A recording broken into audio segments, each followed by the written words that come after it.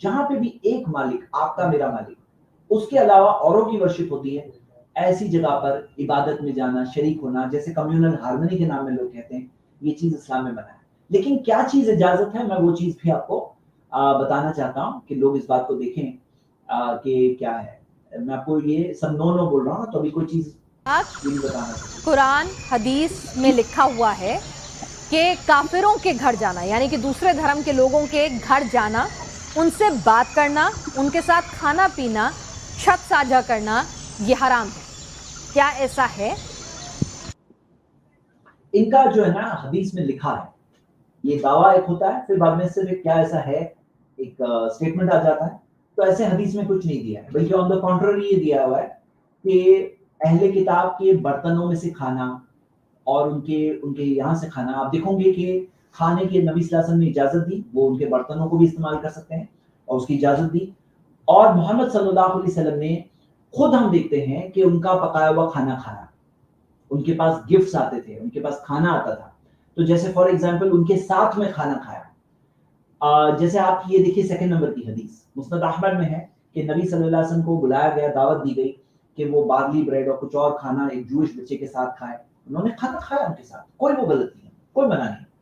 ہاں, حرام چیز ہے تو کوئی مسلم دے رہا ہے, نان مسلم دے رہا ہے, حرام چیز نہیں کھا سکتے. جو اسلام کے اندر کھانا ہی منع ہے وہ نہیں کھا سکتے نا obviously. لیکن حلال چیز ہے جو ہمارے مطابق صحیح ہے, جائز ہے, کھا سکتے ہیں. صحیح بخاری اور مسلم کی حدیث ہے کہ محمد صلی اللہ علیہ وسلم نے ایک مشرکہ عورت کے پانی کے مشکیزے میں سے انہوں نے پانی پیا, محمد صلی اللہ علیہ وسلم نے. تو اگر ان کے یہاں سے پانی پینا غلط ہوتا تو پھر کیا ہوتا؟ پھر تو یہ چیز کرنا غلط ہوتی نا, یہ بات پی نہیں سکتے تھے. تو یہ جو بات کہہ رہے ہیں نا کہ یہ ایسا ہے کیا, تو ایسا نہیں ہے. کہاں سے آپ کو پتا چلا؟ آپ کا پروف کیا؟ آپ کوئی چیز کہہ رہے ہو تو کیا بنیاد پہ کہہ رہے ہو؟ تو یہ بات کا کوئی دلیل نہیں اس چیز کے بارے میں. اور ہم یہ دیکھتے ہیں کہ ان کے برتنوں میں جس کے اندر وہ پورک پکاتے تھے یا شراب جس میں پیتے تھے, اس کے تعلق سے کہا گیا کہ اگر کبھی اسے یوز کرنے کی مجبوری ہو, ویسے برتن جس کے اندر حرام چیز ہو, تو اس کو اچھے سے واش کر کے پھر اس کے اندر کھا پی سکتے ہیں, جیسے ابو داؤد کی اس حدیث میں آتا ہے. اب ہم یہ دیکھیں جو اگلا سوال ان کا ہے, اور یہ سوال ہم دیکھیں گے, اور یہ ہمارا آج کا آخری سوال ہوگا, پھر میں 5 لوگوں سے بات کروں گا انشاءاللہ. سوال یہ ہے, ہندوؤں کو مشرک بتایا گیا ہے اور یہ کہا گیا ہے کہ ہندو جو ہیں وہ جہنم میں جائیں گے, اور ہندو ہی نہیں جتنے بھی بت پرست. یہ تو ہم دیکھ چکے ہیں. سوری, میں مکس کر دیا, میں نے جو ویڈیو ہے, جسٹ منٹ.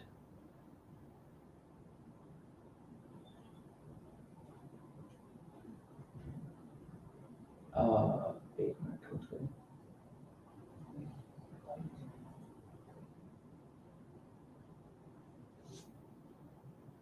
ہیں وہ مشرک ہیں. اس میں جو لوگ مزاروں کی پوجا کرتے ہیں, یعنی صوفی سینٹ جو ہیں, ہم لوگ ڈسکس کر چکے ہیں. ایک ان کا سوال یہ پوچھتی ہیں, وہ ویڈیو میرے پاس مکس اپ ہو گئی ہے. سوال یہ تھا کہ ان کے ساتھ کتنا تعلق رکھنا جائز ہے, کتنا تعلق رکھنے کی اجازت ہے. تو رکھنے کے تعلق سے آپ کو کلیئر کٹ قرآن کی آیت ملے گی, سورہ 16 ورس نمبر 8. اللہ نے فرمایا, لا ينهاكم الله عن الذين لم يقاتلوكم في الدين, جو لوگ تم سے دین کے لیے لڑتے نہیں, ولم يخرجوكم من دياركم, نہ تمہیں اپنے گھروں سے باہر نکالتے ہیں, ان کے تعلق سے لا ینہاکم اللہ، اللہ نے تمہیں منع نہیں کیا. کیا چیز میں منع نہیں کیا؟ ان تبروہم، کہ تم ان کے ساتھ اچھا سلوک کرو، وتقسطوا الیہم، ان کے ساتھ انصاف کے ساتھ پیش آؤ. اللہ نے منع نہیں کیا. ان اللہ یحب المقسطین، اللہ انصاف کرنے والوں سے محبت کرتا ہے. انصاف کرنے والوں سے تو اللہ تعالیٰ محبت کرتا ہے. اللہ نے منع نہیں کیا ان کے تعلق سے. اور آپ دیکھو گے کہ ایسے لوگ آف کورس ایسے لوگ ہیں جو لڑائی کرتے ہیں دین کے لیے، گھروں سے لوگوں کو باہر کرتے ہیں. اب ان کے ساتھ کوئی آ کے دب کے کہہ رہا ہے کہ نہیں نہیں میں تمہارے ساتھ اچھا رہنا چاہتا ہوں، اس کے تعلق سے منع ہے. لیکن جو ایسا نہیں کرتے ایسے لوگوں کے لیے اللہ نے منع نہیں کیا. آپ حدیث دیکھو گے سنن ترمذی میں محمد صلی اللہ علیہ وسلم نے فرمایا وَخَالِقِ النَّاسَ بِخُلُقٍ حَسَنٍ، لوگوں کے ساتھ اچھے اخلاق کے ساتھ پیش آؤ. لوگوں کے ساتھ اچھے اخلاق کے ساتھ پیش آؤ، یہ ہمیں سکھایا گیا. اور وَقُولُوا لِلنَّاسِ حُسْنًا، قرآن کی آیت ہے سورہ بقرہ کی سورہ 2 آیت نمبر 83 کہ لوگوں کے ساتھ اچھی باتیں کرو. تو یہ دونوں، یہ حدیث آپ نے دیکھا خالق الناس، لوگوں کے ساتھ، سارے انسانوں کے ساتھ تمہیں اچھے اخلاق اچھے بیہیویئر کے ساتھ پیش آنا، یہ تعلیم ہے محمد صلی اللہ علیہ وسلم. حدیث ہے سامنے آپ کے، دیکھو یہ کلیئر کٹ ہے، سامنے والی بات ہے کلیئر کٹ ہے دیکھیے. اور قرآن کی آیت کیا ہے؟ لوگوں کے ساتھ اچھی باتیں کرو. اسی وجہ سے عطا تابعی جو تھے وہ اس آیت کو پڑھ کر وہ ایکسپلین کرتے، وہ کہتے کہ اچھی طرح سے بات کرو لوگوں کے ساتھ، مشرکوں کے ساتھ، دوسروں کے ساتھ. مطلب بات کرنے میں قولوا للناس حسنا، اچھی طرح سے بات کرو، اچھے ورڈز بات کرو، یہ سکھایا گیا. اور قرآن کی آیت دیکھیے سورہ 4:36 کہ تم اچھا سلوک کرو، برتاؤ کرو. کس کے ساتھ؟ سورہ 4:36 بڑی آیت ہے، اس کے بگننگ میں اچھا برتاؤ کرو، اس کے اندر لسٹ دیا ہوا ہے اور کہا گیا وَجَارِ ذِی الْقُرْبَى، ایسا رشتہ دار جو قریب ہے، ایسا پڑوسی جار، ایسا پڑوسی جو قریب ہے. وَجَارِ الْجُنُوبِ، اور ایسا پڑوسی جو انجان ہے، دور ہے. مطلب دو ٹائپ کے پڑوسی بتائے گئے. پڑوسی کے ساتھ اچھا سلوک کرو جو پڑوسی قریب ہے، جو پڑوسی انجان ہے. وَالصَّاحِبِ بِالْجَنبِ، اور جو تمہارا ساتھی ہے تمہارے بازو میں. وَابْنِ السَّبِیلِ، مسافر کے ساتھ. مطلب سب کے ساتھ تم اچھا سلوک کرو، یہ سکھایا گیا. اور پڑوسیوں کی بات اگر کریں تو آپ کو پتا ہے کہ محمد صلی اللہ علیہ وسلم نے فرمایا کہ ما زال جبریل یوصینی، کہ جبریل مجھے وصیت کرتے رہے بالجاری، پڑوسی کے تعلق سے. حتی ظننت انہ سیورثہ، کہ مجھے ایسا خیال آیا کہ انہیں وارث بنا دیا جائے گا. یہ حدیث ہے نبی صلی اللہ علیہ وسلم کی. اور یہ حدیث صحابی رسول نے کب بیان کیا معلوم ہے؟ انہوں نے ان کے گھر میں بکرا یا مینڈی ذبح ہوئی تھی اور اس کے بعد انہوں نے پوچھا کہ کیا تم نے میرے یہودی پڑوسی کو دے دیا کچھ گوشت اس میں سے دیا؟ اب ظاہر سی بات ہے گوشت سے وہ نہیں پڑوسی کو دیا جا سکتا ہے جو خود نان ویج کھاتے ہیں. جو ویج کھاتے ہیں ان کو obviously نہیں دے سکتے. تو انہوں نے اس چیز کے بارے میں یہ کہا کہ دو جا کر کے پڑوسی کو دو، کیونکہ میں نبی صلی اللہ علیہ وسلم نے حدیث میں ہم لوگوں کو یہ سکھایا کہ وارث جو ہوتے ہیں نا، پڑوسی شاید وارث کی لسٹ میں آ جائے. یہ ایسا خیال تھا محمد صلی اللہ علیہ وسلم کے ذہن میں. اتنی ساری تاکید جبریل نے، اللہ کے بھیجے ہوئے فرشتے نے محمد صلی اللہ علیہ وسلم کو پڑوسی کے تعلق سے کہا. اور اس میں کہیں نہیں دیا ہے کہ پڑوسی مسلم ہی ہونا چاہیے. پڑوسی غیر مسلم بھی کیوں نہ ہو، اس کے اتنے سارے حق ہوتے ہیں. اور رشتہ داری اگر ہو کسی غیر مسلم کے ساتھ، تو اسماء رضی اللہ عنہا نے سوال پوچھا محمد صلی اللہ علیہ وسلم سے اپنی والدہ کے تعلق سے جو ان کی ماں تھی جو نان مسلم تھی. تو محمد صلی اللہ علیہ وسلم نے فرمایا نام سلی امکی، کہ ہاں تمہاری والدہ کے ساتھ، مدر کے ساتھ اچھا سلوک رکھو، ریلیشنز رکھو اچھے. اور وہ مدر کو کچھ فائنینشیل ضرورت بھی تھی اور اچھے سلوک کی بات بھی تھی، تو انہوں نے یہی سکھایا کہ ہاں اچھا سلوک رکھو ان کے ساتھ. اور آپ دیکھو گے کہ قرآن کی ایکچولی آیت ہے سورہ حجرات کی سورہ 49 آیت نمبر 13، یا ایھا الناس، اے انسانوں، انا خلقناکم من ذکر و انثی، کہ یقیناً ہم نے تمہیں بنایا ہے ایک مرد اور ایک عورت سے. یا ایھا الناس، اے انسانوں، سارے انسانوں کو کہا گیا ہے کہ تم سب بنے ہو ایک مرد اور ایک عورت سے، یعنی آدم اور حوا سے. تو اسلام نے یہ بتایا کہ سارے انسان ایک بڑے ہیومن بردرہڈ کا حصہ ہے، یعنی سارے انسانوں کی ایک فیملی ہے، ایک فیملی ہے. تو یہ بات سکھائی گئی. اور عبداللہ ابن مسعود رضی اللہ عنہ کے تعلق سے آتا ہے، امام بخاری نے اپنی کتاب ادب المفرد میں اس حدیث کو جمع کیا ہے کہ جب وہ نان مسلمز کے پاس سے گزرتے تو وہ ہاتھ کے اشارے سے ان کو گریٹ کیا کرتے تھے، ہاتھ کے اشارے سے گریٹنگ کرتے تھے. اور صحیح بات کیا ہے، ایک مسلم جو ہوتا ہے نا، چاہے جہاں کہیں رہے، وہ سب کے لیے سنسیئر پرسن ہوتا ہے، ایک مخلص پرسن ہوتا ہے. کیونکہ ہمارے ریلیجن نے ہمیں سکھایا دین النصیحہ، کہ ریلیجن سنسیئرٹی کا نام ہے، اخلاص کا نام ہے، سنسیئرٹی کا نام ہے. یہ ٹیچنگ ہے اسلام کی کہ تم جہاں رہو نا سنسیئر رہو. آرٹیفیشل لوگ ہوتے ہیں، دبلے لوگ ہوتے ہیں، پیٹ پیچھے سے کھنجر مارنے والے لوگ ہوتے ہیں. لیکن مسلم کو یہ سکھایا گیا الدین النصیحہ، تمہارا ریلیجن جو ہے اسلام یہی سکھاتا ہے النصیحہ، سنسیئرٹی، ویل وشنگ، خیر خواہی. ہاں، اور آپ کو پتا ہوگا کہ مسلمز میں حجاب کا بہت کنسپٹ ہے، حجاب فالو کرتے ہیں، لیکن حجاب کے اندر مردوں کو بھی کہا گیا ہے. سورہ نور کی سورہ 24 آیت نمبر 30 ہے، قل للمؤمنین، کہہ دو مومن مردوں سے، یغضوا من ابصارہم، کہ وہ اپنی نظروں کو نیچی کریں، وَيَحْفَظُوا فُرُوجَهُمْ، اور اپنی شرمگاہوں کی حفاظت کریں. تو یہاں پر ایسا نہیں کہا گیا ہے کہ مسلم عورت کو دیکھو تو نظریں نیچی کرو، نان مسلم کو دیکھ سکے، ایسا نہیں. کوئی بھی عورت، کسی بھی عورت ہو، کوئی بھی مذہب کی کیوں نہ ہو، اسلام نے سب کو یہ رسپیکٹ سکھایا ہے کہ نہیں تم نہیں دیکھ سکتے، اس طرح سے نہیں الاؤڈ ہے. چل رہے ہو راستے میں، کبھی کوئی بائی مسٹیک کوئی نظر کہیں پڑ گئی تو محمد صلی اللہ علیہ وسلم نے فرمایا لَقُبِّ نَظْرَةً نَظْرَةً، اگر ایک نظر بائی مسٹیک پڑ جائے تو دوسری نظر نہیں پڑنی چاہیے. فَإِنَّ لَكَ الْأُولَىٰ وَلَيْسَتْ لَكَ الْآخِرَةُ، کیونکہ پہلی جو بائی مسٹیک پڑی وہ تو معاف ہے لیکن دوسری معاف نہیں. تو گناہ ہے، سب کے لیے گناہ ہے. مطلب رسپیکٹ دیکھو، آپ عورتوں کے ساتھ رسپیکٹ سکھایا گیا، سب عورتوں کے ساتھ. اور بیمار ہو کوئی تو ان کو وزٹ کرنا سکھایا گیا، مسلم اور نان مسلم ہو. آپ کے سامنے حدیث ہے کہ محمد صلی اللہ علیہ وسلم ایک جوئش لڑکے کو وزٹ کرنے گئے، وہ بیمار تھا. تو بیمار کی عیادت کرنا، بیمار ہو تو دیکھنے جاؤ، اس کو تھوڑا اچھا لگتا ہے، لوگوں کو کوئی بیمار ہے دیکھنے آیا ہے، یہ اسلام نے سکھایا سب مذہب کے لوگوں کے ساتھ.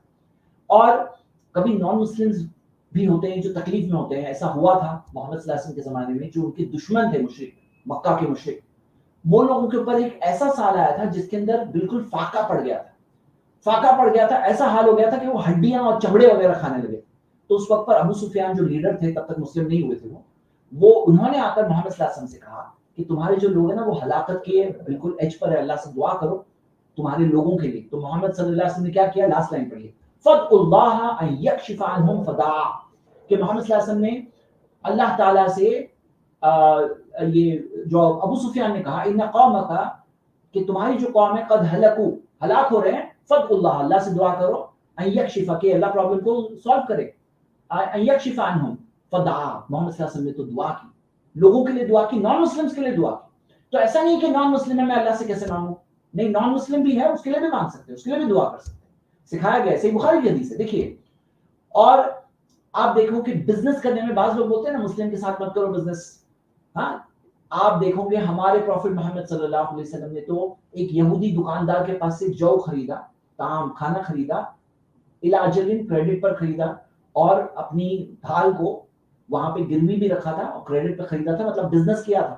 ایسا نہیں تھا کہ وہ یہودی ہے، وہ نان مسلم ہے، اس کے ساتھ نہیں کر سکتے بزنس، ایسا نہیں. تو یعنی یہ بھی چیز ہمیں مل رہی ہے. وعدوں کو پورا کرنے سکھایا گیا سب کے ساتھ، یا ایھا الذین آمنوا، اے ایمان والو، اوفوا بالعقود، اپنے وعدوں کو پورا کرو، کوئی بھی ہو سامنے. اور محمد صلی اللہ علیہ وسلم نے تو کہا منافق کی 3 نشانی ہوتی ہے. جو منافق ہوتا ہے ہپوکریٹ، اس کی 3 نشانی ہوتی ہے، اذا حدث کذب، بات کرتا ہے تو جھوٹ بولتا ہے، وَإِذَا وَعَدَ أَخْلَفَ، وعدہ کرتا ہے تو وعدہ توڑ دیتا ہے، وَإِذَا اؤْتُمِنَ خَانَ، کوئی اس پہ بھروسہ کرتا ہے تو بھروسہ توڑ دیتا ہے. تو اسلام نے سکھایا کہ نہیں، تمہیں منافق والی کوالٹی تمہارے اندر نہیں ہونی چاہیے، تمہیں سنسیئر پرسن ہونا چاہیے. اور محمد صلی اللہ علیہ وسلم نے تو جنگ کے اندر بھی وعدوں کو پورا کیا، جنگ کے اندر بھی. ایک بہت انٹرسٹنگ حدیث ہے کہ حذیفہ بن یمان اور ان کے والد، یہ دونوں آ رہے تھے جنگ بدر کے لیے. مشرکین نے پکڑ لیا انہیں، جو دشمن انہیں ان کو پکڑ لیا. محمد صلی اللہ علیہ وسلم کے خلاف جو جنگ میں کھڑے تھے وہ لوگوں نے انہیں پکڑ لیا، کہا کہاں جا رہے ہو؟ تو یہ لوگوں نے کہا کہ ہم لوگ تو مدینہ جا رہے ہیں، ہم لوگ محمد صلی اللہ علیہ وسلم کی طرف نہیں جا رہے. انہوں نے کہا وعدہ کرو، عہد کرو کہ مدینہ جاؤں گے. وعدہ اور عہد انہوں نے کیا، لیکن کر کے آئے محمد صلی اللہ علیہ وسلم کے پاس. تو نہ محمد صلی اللہ علیہ وسلم کو جب کہانی بتائی تو محمد صلی اللہ علیہ وسلم نے کیا کہا؟ فقال انصرفا، تم دونوں واپس جاؤ، نفی لہم بعہدہم، ہم تمہارا کیا ہوا وعدہ پورا کریں گے، وَنَسْتَعِينُ اللَّهَ عَلَيْهِمْ، اللہ کی مدد مانگیں گے ان کے خلاف. یعنی وعدہ خلافی اس سچویشن میں، وار کی سچویشن میں بھی وعدہ خلافی نہیں کی. محمد صلی اللہ علیہ وسلم نے ہدیے قبول کیے، گفٹس قبول کیے. آپ دیکھ سکتے ہو کہ نان مسلم کنگز نے گفٹس بھیجے. صحیح بخاری حدیث نمبر 2615، اور اللہ کے رسول صلی اللہ علیہ وسلم نے وہ گفٹس قبول کیے. ہاں، تو ایسا نہیں کہ مشرکوں کے بھیجے ہوئے گفٹس قبول نہیں کر سکتے ہیں، گفٹ لینا دینا دونوں کر سکتے ہیں. نان مسلم ایک بادشاہ تھا جو حبشہ کے اندر، جو بادشاہ تھا نجاشی، اس وقت پہ نان مسلم تھا. تو اس کے بارے میں آتا ہے کہ محمد صلی اللہ علیہ وسلم نے جب اس کا ذکر کیا تو کہا کہ تم جاؤ اس زمین کو چھوڑ کر حبشہ جاؤ، کیونکہ وہاں ایک ایسا بادشاہ ہے جو کسی کا ظلم نہیں کرتا. تو انہیں نان مسلم بادشاہ کی تعریف بھی کی. تو ایسا نہیں کہ نان مسلم ہے تو سب گندے، سب برے، جیسے یہ لوگ آج بتانے کی کوشش کر رہے ہیں مسلمانوں کو، ایسا نہیں ہے. اور ہاں، قریبی دوست کے اندر منع کیا گیا ہے کہ بہت قریبی دوست مت بناؤ، کہ اولیاء یا الذین آمنوا لا تتخذوا الکافرین اولیاء من دون المؤمنین، کہ مومنوں کو چھوڑ کر تم نان مسلمز کو، کافروں کو اولیاء مت بناؤ. یہاں پہ اولیاء ورڈ ہے، اصدقاء ورڈ نہیں. بعض لوگ اس کو مس ٹرانسلیٹ کرتے ہیں. اولیاء ورڈ کا مطلب ہوتا ہے کہ محافظ، پروٹیکٹر، بہت ہی قریبی دوست. تو ایسے بہت ہی قریبی دوست، یہ مقام تم نان مسلمز کو مت دو مسلمانوں کو چھوڑ کر، یہ کہا گیا. اس کے اندر اصدقاء دوستوں کی بات نہیں ہو رہی ہے، بہت ہی قریبی دوست کی بات ہو رہی ہے. اس چیز کے اندر منع کیا گیا. تو یہ میں نے آپ کے سامنے پورا کانٹیکسٹ اس لیے رکھا تاکہ جو یہ نفرت والا پروپیگنڈا بعض لوگ کرتے ہیں اور مس انڈرسٹینڈنگز پھیلاتے ہیں، تو تاکہ پوری چیز ہم سب کے سامنے آئے اور ہم سب اس چیز کو دیکھیں. تو یہاں پر میں نے آج کے کچھ سوال لیے اور کمپلیٹ کیے. اب میں صرف 5 گیسٹ کے ساتھ میں بات کروں گا انشاءاللہ. آپ لوگ جوائن کر سکتے ہیں، اسٹوڈیو لنک دیا ہوا ہے. اچھا میں دیکھ رہا ہوں کہ ایک گیسٹ آ گئے، تو چلیے میں اسٹارٹ کر رہا ہوں.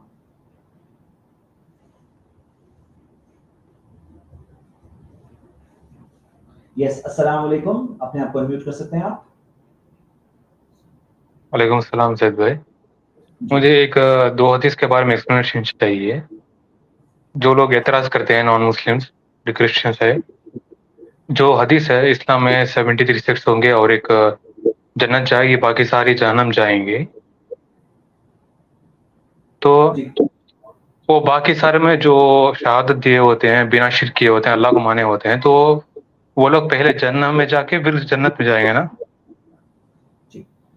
دیکھیے اس کے اندر میں آپ کو ایک بات بتا دوں کہ جو آپ نے سوال پوچھا ہے کہ 73 فرقوں میں جو حدیث ہے، نبی صلی اللہ علیہ وسلم نے فرمایا کہ ستفترق امتی علی 73 ملہ، میری امت 73 فرقوں میں بٹے گی، کلہم فی النار، سب جہنم جائیں گے، الا ملۃ واحدہ، سوائے ایک گروہ کے. تو محمد صلی اللہ علیہ وسلم سے پوچھا گیا کہ یہ گروہ کون سا ہے، تو انہوں نے کہا ما انا علیہ واصحابی، جس پر میں ہوں اور میرے صحابہ ہیں. مطلب جو چیز میں فالو کر رہا ہوں اور میرے صحابہ فالو کر رہے ہیں وہ. تو اس چیز کے اندر اسکالرز نے یہ ایکسپلین کیا، یہ امت میں سے ہے، محمد صلی اللہ علیہ وسلم کی امت میں سے. تو اس کے اندر آپ کو ایسا ملے گا کہ امت میں سے ایسے لوگ بھی ملیں گے جو کہیں دور ہے، کچھ رانگ راستے پر ہے. تو اگر وہ شرک یا کفر کا کام نہیں کر رہے ہیں تو جہنم کے اندر جا کر سزا پا کر پھر جنت آئیں گے.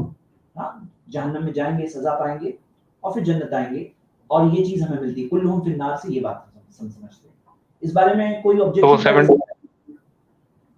ہاں، تو 73 سیکٹس کا مطلب ہے دوسرے ریلیجن والے سبھی اس میں کور ہو جاتے ہیں. 73 سیکٹس یہ مسلمانوں کے سیکٹس، دوسرے ریلیجن 73 سے باہر.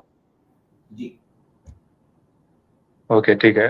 جیسے ایک ریکمنڈیشن ہے میرا، اور بہت سے کرسچنس ابھی تک انڈیا میں نہیں آیا ہے، آؤٹ آف کنٹری جو انٹرنیشنل کرسچنس ہے وہ کلیم کرتے ہیں کہ تمہارے پاس ڈفرینٹ ورژنس کا قرآن ہے، جبکہ وہ سانت حروف ہے جو بس موڈس آف ریسیٹیشن ہے. تو وہ لوگ کلیم کرتے ہیں کہ ڈفرینٹ قرآن ہے، ورڈس الگ ہے. تو اس کے بارے میں آپ ایک اسٹریم کر کے سب اعتراضات کو کلیئر کر دیں، یہ میرا ریکمنڈیشن. جی میں نے ایک اسٹریم تو کیا ہے آلریڈی اس ٹاپک پر، ایک اور ہم کرنے کا ارادہ ہے کچھ ٹائم بعد انشاءاللہ. لیکن کلیئر کٹ ہے کہ 7 ہم دیکھتے ہیں احرف میں اللہ نے قرآن کو بھیجا. جو 7 احرف سے ہمیں 10 قراتیں ملتی ہے جو متواتر سند سے ملتی ہے. متواتر چین آف نریشن یعنی جس کے اندر پورے محمد صلی اللہ علیہ وسلم کے زمانے سے لے کر اب تک اتنے سارے لوگ ہیں ہر درجے اور لیول میں کہ ایسا ہو ہی نہیں سکتا کہ مل کر کے کسی نے کوئی چیز کانکاکٹ کیا، فیبریکیٹ کیا.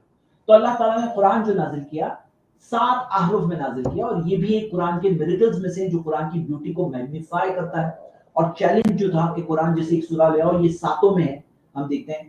تو یہ جو ہم دیکھتے ہیں 10 قراتیں جو ملتی ہیں، یہ 10 قراتیں خود محمد صلی اللہ علیہ وسلم سے. دیکھو آپ کو فرق سمجھنا ہے کہ ایک ہوتا ہے وہاں سے آیا ایک اور پھر لوگوں نے بنا دیا 10، ایسا نہیں ہے.